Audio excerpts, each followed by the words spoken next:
Today, units of the Russian Freedom Legion successfully took over a village called Kozinka, which is located on the Ukrainian-Russian border. Also, this legion made advances towards the House of Culture in town of Gora-Podol, which is located very close to the Kozinka village. It is important to note that this legion is an official unit of the armed forces of Ukraine. Also, it is important to note that these advances are taking place on Russian territory. After these attacks, Russian military movements were observed rushing towards the area of fights, including helicopters from the Russian Air Force. Following these attacks, an evacuation was announced in Gravivoron and nearby villages.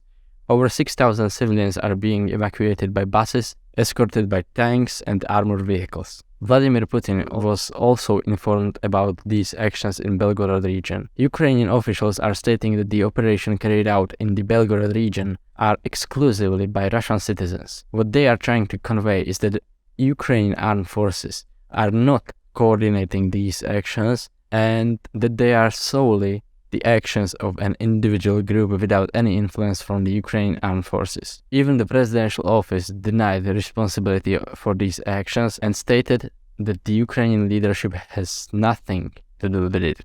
However, as I mentioned earlier, this legion is part of the Ukrainian armed forces, and I highly doubt that they were unaware of or did not coordinate this significant attack.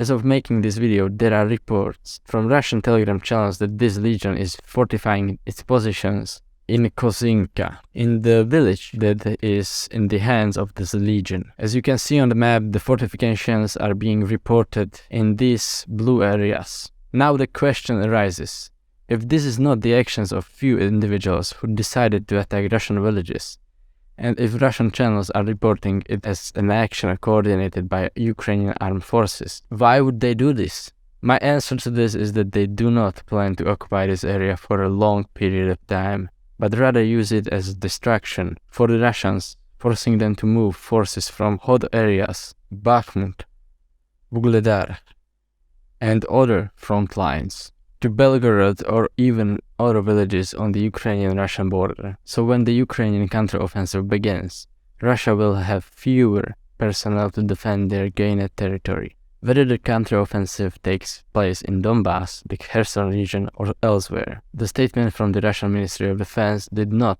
mention anything about this attack. In other news, Joseph Borrell announced that pilot training has already begun and he hopes that soon they will be able to provide Ukraine with these weapons. I mean F-16s.